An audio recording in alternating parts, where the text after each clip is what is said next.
तो ऐसे करके ये अपने स्थान बन गए। स्थान समझ में आ गया आपको कैसे बने?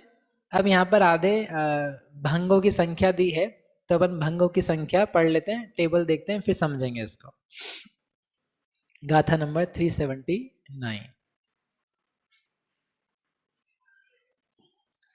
आदिम पंचठाणे दुग दुग भंगा हवन्ति बद्धस्स इयरस्स विनादौवा तिग तिग इगि तिण्णि तिण्णेव।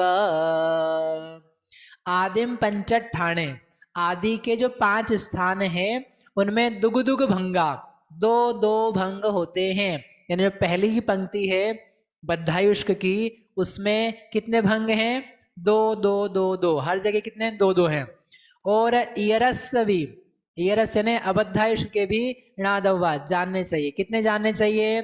तिग तिग, तीन तीन, इगी एक, तिण्णी तिण्णेव, तीन तीन, ऐसे करके तीन तीन एक तीन तीन, ये आपको लिखने हैं। भंग उसके नीचे लिखा जाएंगे। तो ऐसा लिखेंगे तो पहली पंक्ति ऐसी दिखाई देगी आपको। ऊपर लिखा है सत्व स्थान और नीचे लिखा है भंग की संख्या। तो 146 प्रकृति का सत्व, उसमें भंग है 2। अबद्धायुष्क में 145 प्रकृति का सत्व, भंग है 3। अबद्धायुष्क कैसे निकला समझ में आया ना आपको? एक एक कम करते जाना है आपको, तभी अपन ने बाकी 3 में किया था। जो बद्ध आयुष्क का सत्व है उसमें से एक आयु और कम करना, तो जितनी पूरी 20 स्थान थे आपको 20 नंबर्स और मिल जाएंगे, क्योंकि हमने एक आयु कम करी है। तो वो एक आयु कौन से ऊपर के कॉलम में कम करोगे? जो यहाँ पर बनाए थे ऊपर की 5 कॉलम्स, उसमें कहाँ पे कम करोगे? पहले में कि दूसरे में कि पांचवे में? पहले में। ये सबसे पहले आपको अबद्धायुष्क में आयु कंपल्सरीली कम करनी पड़ेगी, बाकी प्रकृतियां बाद में कम करेंगे। 3 आयु माइनस करनी रहेगी ना, तो वहां जहां -2 लिखा है उसकी बजाय क्या लिखोगे आप? -3। लिखने की जरूरत नहीं अलग से, बद्ध के नीचे ही अबद्ध लिखोगे तो -2 आ गया है। अबद्ध कहने से समझ में आएगा कि यहाँ पर एक आयु और माइनस करनी है। समझ में आया क्या? अरे समझ में आ रहा है कि नहीं आ रहा है? मजा आ रहा है कि नहीं आ रहा है आपको? अभी ये चलता रहेगा, एक बार समझ लोगे 3 गुणस्थान तो वैसे ही चले जाएंगे अपने। चौथा आ जाएगा तो 5 6 7 सिंप्लीफाई हो जाएंगे। ऐसे करके ये भंग अपन ने लिख करके दिखाया। 2 2 2 2 2, फिर नीचे बद्ध में 3 3 1 3 3। आगे अब ये भंग बनाने चालू कर चुके हैं, चलो वही करते हैं अपन।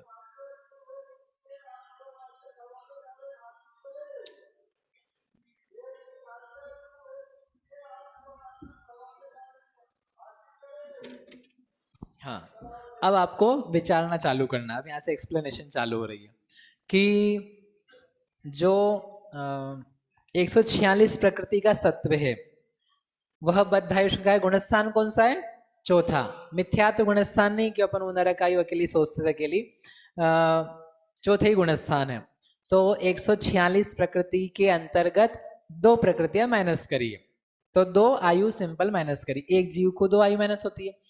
तो कौन कौन से पॉसिबल ऑप्शंस हो सकते हैं आयु को लेकर के विचारने हैं। तो आपको ये सोचना है, क्या ऐसा कोई मनुष्य हो सकता है जिसने तीर्थंकर प्रकृति का सत्व हो, जिसके पास आहारक का भी सत्व हो, और उसने भविष्य के लिए नरक आयु बांध ली हो? क्या ऐसा हो सकता है? हो सकता है, ठीक है, तो एक वो ऑप्शन हो गया। फिर क्या ऐसा कोई मनुष्य हो सकता है जिसके पास तीर्थंकर प्रकृति है और उसने भविष्य के लिए तिर्यंच आयु बांध ली हो? क्या बात है, एक मत से नहीं नहीं हो सकता है, बढ़िया। फिर क्या ऐसा मनुष्य हो सकता है जिसने भविष्य के लिए देव आयु बांध ली हो और तीर्थंकर प्रकृति की सत्ता हो सकता है। तो 2 ऑप्शन आए, मनुष्य नरक, मनुष्य देव। आगे, क्या ऐसा नारकी हो सकता है जिसके पास तीर्थंकर प्रकृति की सत्ता हो, सम्यक दृष्टि हो और उसने मनुष्य आयु को बांध लिया हो सकता है। क्या ऐसा तिर्यंश हो सकता है जिसके पास तीर्थंकर प्रकृति की सत्ता हो? नहीं हो सकता। क्या ऐसा देव हो सकता है जिसके पास तीर्थंकर प्रकृति की सत्ता हो और भविष्य के लिए मनुष्य आयु बांध ली हो? तो ऐसे करके 4 ऑप्शन है आपके पास, ठीक है ना? 4 ऑप्शन समझ में आ गए। मनुष्य, नारकी, मनुष्य, देव, देव, मनुष्य, नारकी, मनुष्य। तो कितने भंग दिख रहे हैं आपको? 4, लेकिन होंगे कितने? 2। क्यों दो होंगे? पुनरुक्त, रिपीटेड है। मनुष्य देव बोलो, देव मनुष्य बोलो, प्रकृति दोनों में सेम है। मनुष्य नारकी बोलो, नारकी मनुष्य बोलो, प्रकृति दोनों में सेम है। इसलिए कितने भंग लिखे यहाँ पर? 2। ठीक है, सिंपल। आगे आगे 142 से, यानी जिसने अनंतानुबंधी की विसंयोजना कर दी है। तो ऐसा जीव आपको देखना है, कोई सम्यक दृष्टि है, अनंतानुबंधी का नाश कर चुका है। तो क्या ऐसा कोई जीव तीर्थंकर प्रकृति के साथ बिना अनंतानुबंधी के सत्व के मनुष्य हो जिसने नरक आयु बांध रखी हो? ऐसा हो सकता है? कहाँ मिलेगा आपको? बहुत सारे मिलेंगे, बहुत सारे हो सकते हैं। तीनों नरक में हो सकता है उसे। लेकिन उसने गया था वहां पर, तीर्थंकर प्रकृति की सत्ता है, जब सम्यक दर्शन हो गया, तीर्थंकर प्रकृति का सत्व है, चौथा गुण स्थान है, और वहीं पर उसने विसंयोजना कर दी। क्या कर दी?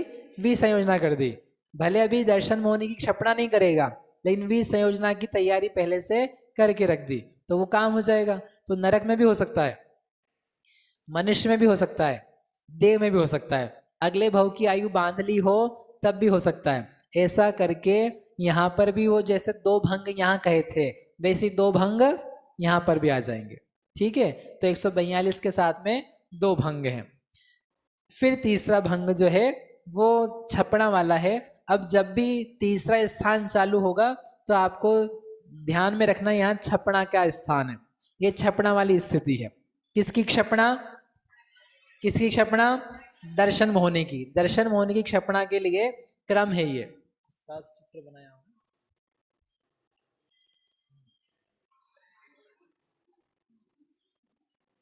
अपन ने बद्धा इसको नहीं करा, करते।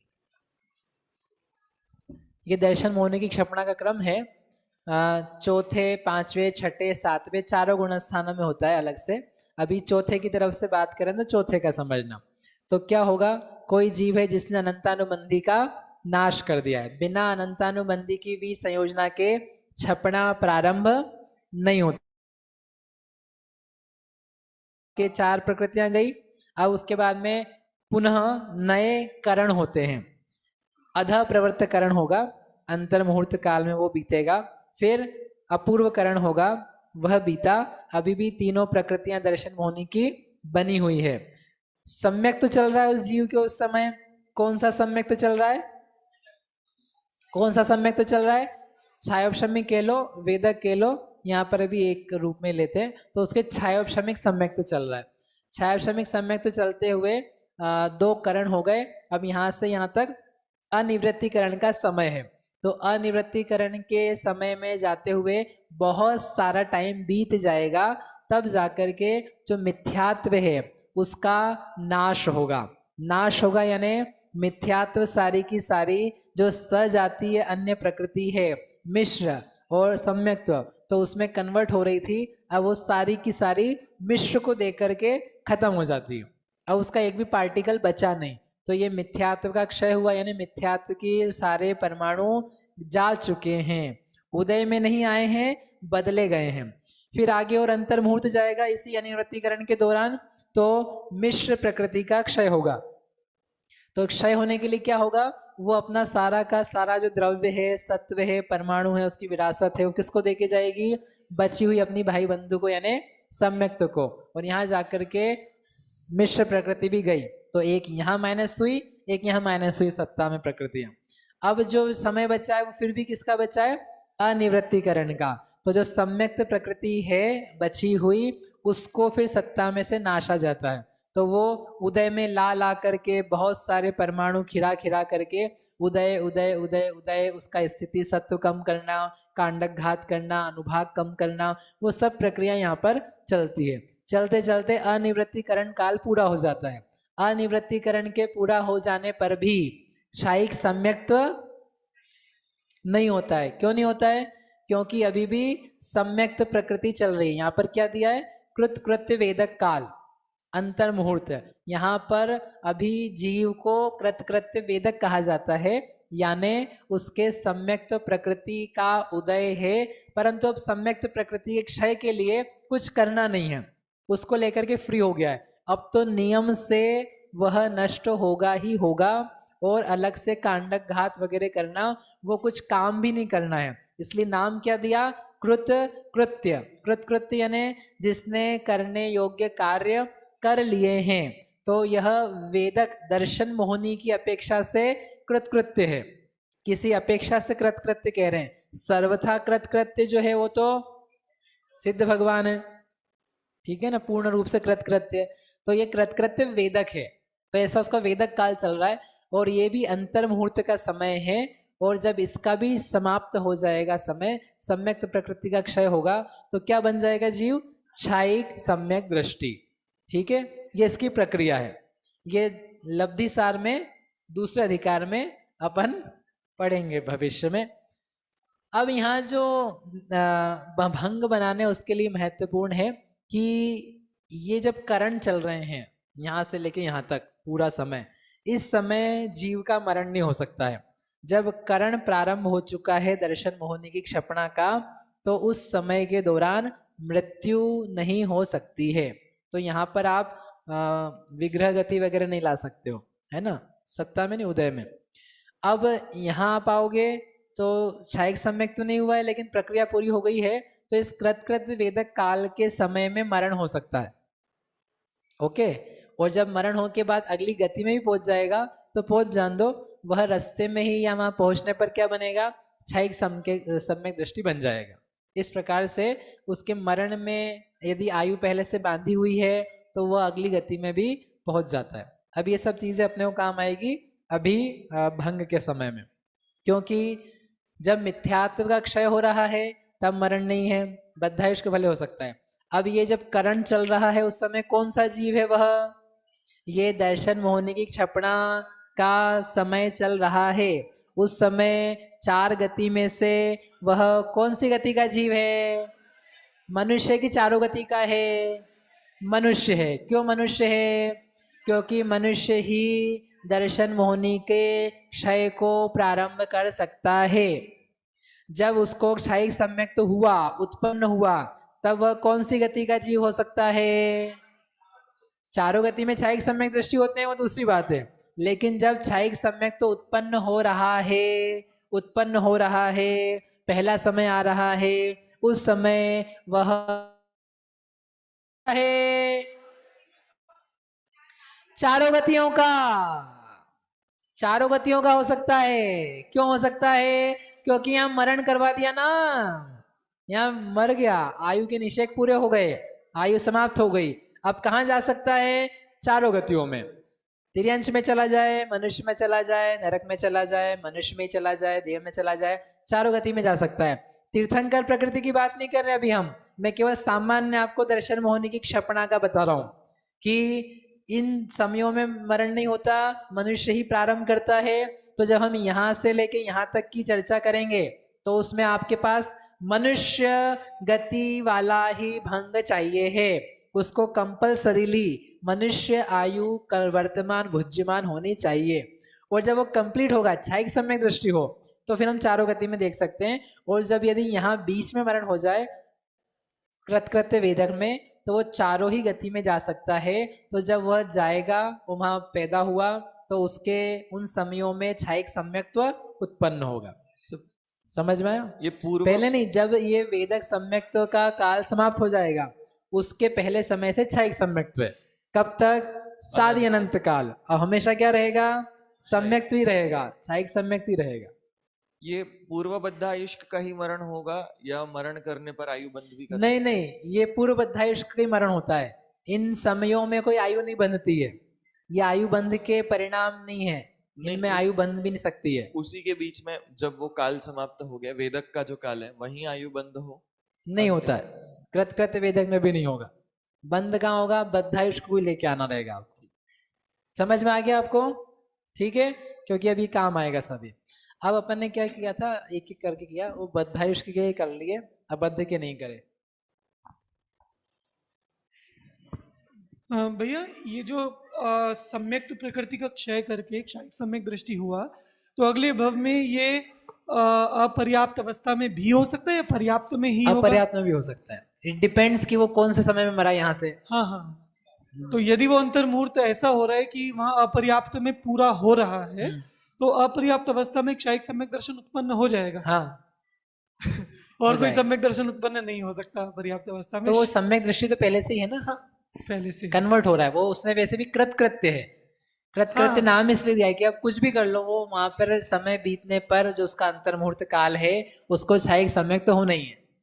ठीक है। मतलब दर्शन मोहिनी की छपना सिर्फ सम्यक दृष्टि जीव को ही होती है। ऑफ कोर्स, इसलिए Pure। आपसे कहा था ना 2 दिन पहले 3 दिन हाँ, पहले कब कहा था कि आप सोचो कि मैं तो क्या चाहता हूँ, केवल क्षयिक सम्यक, मुझे तो वही चाहिए है।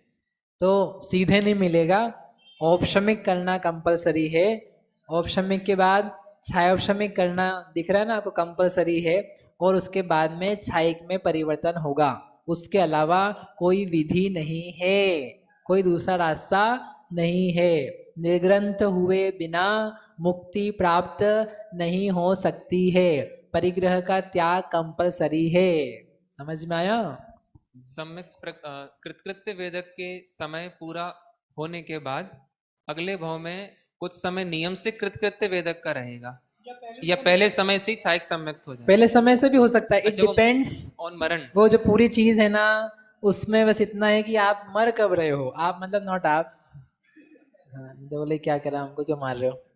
वो जो जीव है वो मर कब रहा है। अब समझ लो, यदि ये सम्यक्त प्रकृति के क्षय, मतलब ये जो कृतकृत्य वेदक है, इसमें लगने वाले समय है 16, ठीक है। अब 16 समय, और ये जीव है वो मरा क्या, 15वें समय में मरा। तो 15वें समय में मरा तो भी एक समय और उसका कृतकृत्य वेदक का बाकी है, तो एक समय वो अगली भव में कृतकृत्य वेदक रहेगा, और दूसरे समय में क्या होगा, क्षयिक सम्यक दृष्टि होगा। यदि यहाँ इसके 6 समय बाकी हैं, तो 6 समय अगले भव में क्या होगा, वह कृतकृत्य वेदक। 7वें समय में क्या बनेगा, क्षयिक सम्यक दृष्टि। ऐसे करके वो चीजें depends on the time when you are getting death released, जो भी है, मतलब उसका मरण जब होगा बेसिकली। अब अपन ने क्या किया था, वो बद्धायुष भैया, के भंग एक नहीं प्रश्न कर। है। हाँ, कहाँ है?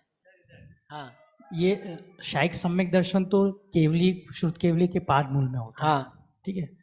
तो अब जैसे कोई समोषण में बैठा है और ये काल आ गया, तो समोषण में मृत्यु हो जाएगी उसकी। हाँ, समोषण में मरवाना आपने को। देखो, केवली शुद्ध केवली के पाद मूल में बोला है, इसका मतलब ये नहीं है कि उनके चरण पकड़ के बैठ जाओ। महाराज, आपका नियम सुना है हमने कि आपके चरण में क्या होगा, सम्यक दर्शन होगा, क्षयिक सम्यक होगा, तो हम तो आपके चरण पकड़ के बैठे रहेंगे। भाई, चरण छू करके आना है मेरा, भगवान के चरण स्पर्श करने हैं, पकड़ के घिस नहीं देना उनको। इतना घिस दिया कि चरण ही नहीं बचे, ऐसा नहीं करना है ना। तो पाद मूल का अर्थ ये है कि उनका सानिध्य। सानिध्य का अर्थ ये है कि समो शरण में हो, समो शरण के बाहर हो। अरे, इंदौर में महावीर भगवान आ जाएं तो पूरे इंदौर वासी ये फील करेंगे कि आहा हा क्या हो रहा है, भगवान महावीर हमारे नगर में हैं। उन सबको पाद मूल है, ठीक है। आपके यहाँ कोई कार्यक्रम होता है, समझो शिविर हो रहा है, तो इंदौर के सब लोग नहीं आ रहे, फिर भी जिनको पता है तो उनको क्या फील होता है, हमारे इंदौर में कार्यक्रम चल रहा है, हमारे इंदौर में ऐसा शिविर लग रहा है, पढ़ाई चल रही है, ऐसा करके उन सबको सानिध्य रहता है। तो रेंज क्या रहेगी उसकी? रेंज वो है जहाँ जहाँ के लोग इजीली आसानी से आ रहे हैं, जहाँ जहाँ के लोग ये फील कर रहे हैं हमारा। जैसे इंदौर है ना, अभी भगवान महावीर है विपुलाचल पर्वत पर, राइट। तो विपुलाचल पर्वत के पास में कौन सा नगरी है, राजगृही। तो राजगृही के लोग फील करेंगे कहाँ है, हमारे पास में भगवान, हम अभी दौड़े दौड़े चले जाते हैं, अभी 10 मिनट पहुंच जाते हैं। उन लोगों को फील होता है। बेसिकली क्या है, आपका परिणाम है, आपकी विशुद्धि है। केवली शुद्ध केवली क्यों चाहिए, वो कोई आशीर्वाद नहीं दे रहे हैं, हाँ बेटा इधर आते को देता हूँ टिकट ले, वो कोई टिकट नहीं है। उनको देख करके, उनको सुन करके, उनकी महिमा देख करके व्यक्ति के इतने निर्मलता पैदा होती है कि वहां पर वो क्षायिक सम्यक्त के योग्य बनता है। तो वहां पर 1 किलोमीटर, 2 किलोमीटर, 10 किलोमीटर यथा योग्य जितना उसको जीवों को उनका बहुमान आ रहा हो कि साक्षात वास्तव में मौजूद हैं, दिख रहे हैं, जा सकते हैं, उनका प्रवचन सुन सकते हैं, सुन के आए हो, तो उस व्यक्ति को फिर अपने घर के चैत्यालय में बैठ करके क्षायिक सम्यक्त हो जाए। इसलिए समोशरण की अनिवार्यता नहीं लिखी उन्होंने। गंधकुटी नहीं, रेंज यानी कोई किलोमीटर्स नहीं है। रेंज में उसकी मृत्यु हो सकती है ना, हाँ, उस रेंज में हो जाए ना, वो तो लोग जाएंगे ही ना भाई, मरेंगे क्यों नहीं। भगवान महावीर आएंगे तो इसका मतलब ये थोड़ी ना है कि वो मरेगा नहीं, कोई आदमी मरेगा। जिसकी आयु पूरी हो गई है, को जिनेंदोवा इंदोवा, कहाँ जिनेन्द्र या इंद्र, किसको कौन बचाएगा। आयु के निश्चय पूरे होने पर जाते ही हैं। फिर उनके अतिशय में मतलब ये चीज नहीं आएगी कि वो कहीं रेंज में बैठे हैं तो उसमें मरण भी- का कोई अतिशय नहीं है ठीक कि है। वहां रहेंगे, झगड़ा नहीं करेगा कोई व्यक्ति, ये अतिशय है कि जहाँ भगवान है वहां कोई युद्ध हो, फसाद हो, झगड़ा चल रहा हो, युद्ध चल रहा हो, वो सब नहीं होगा। दैट इज अतिशय। जीवों में मित्रता रहे, मित्रता रहे मतलब ये नहीं कि एक दूसरे के घर ही रोज जाते रहे, हाँ वो तो सामान्य, मतलब उनमें झगड़ा वगैरह नहीं है, ऐसी बात है। ठीक, चलो अब ये मैं पीछे जा रहा हूँ वापिस, ये चीज छूट गई थी क्योंकि 146 किया था अभी अपन ने, 146 का 7वें स्थान, अरे याद आया कि नहीं आया, अभी किया था।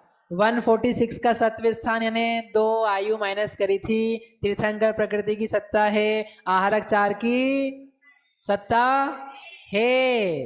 146 अब क्या, वो था बद्धायुष्क का, अब क्या करना है, अबद्धायुष्क का। अबद्धायुष्क में क्या है, गुणस्थान कौन सा है, गुणस्थान कौन सा है, चौथा। चौथे गुणस्थान में है आयु नहीं बांधी अगले भव की, तीर्थंकर प्रकृति वाला है। कौन कौन सी आयु बांध कौन कौन सी आयु वाला हो सकता है, क्या नरक वाला हो सकता है, नारकी हो सकता है, चौथे गुणस्थान में तीर्थंकर आहारक के साथ हो सकता है। एक, क्या तिर्यंश हो सकता है, नहीं। क्या मनुष्य हो सकता है, क्या देव हो सकता है, कितने हो गए, 3, इसलिए क्या लिखा है भंग, ये लिखे नरक, मनुष्य, देव। तो ऐसे करके अबद्ध आयुष के 145 के सत्व में भंग बनेंगे 3, तो वहां 3 3 लिखे थे। फिर बद्ध आयुष का अपन कर चुके, इसके बाद में अबद्ध का। अबद्ध के कितना प्रकृति है, 141। 141 यानी कौन कौन सा है यहाँ पर, 7 क्या कम किए हैं, पहली पंक्ति का दूसरा कॉलम 142 था, यहाँ पर 142 से अब किसी ने आयु नहीं बांधी थी, ऐसा जीव है। तो कौन कौन सी प्रकृतियां माइनस करी है, कौन कौन सी माइनस करी है, बोलो। 3 आयु, 4 अनंतानुबंधी, यानी तीर्थंकर भी है, आहारक भी है। तो ऐसा 141 वाला जीव जिसने आयु नहीं बांधी है, क्या मनुष्य हो सकता है, क्या मनुष्य हो सकता है, क्या नारकी हो सकता है, क्या देह हो सकता है, क्या तिर्यंश हो सकता है, नहीं। तो कितने भंग बनेंगे, तो कितने लिखे हैं, ये हो गया। अब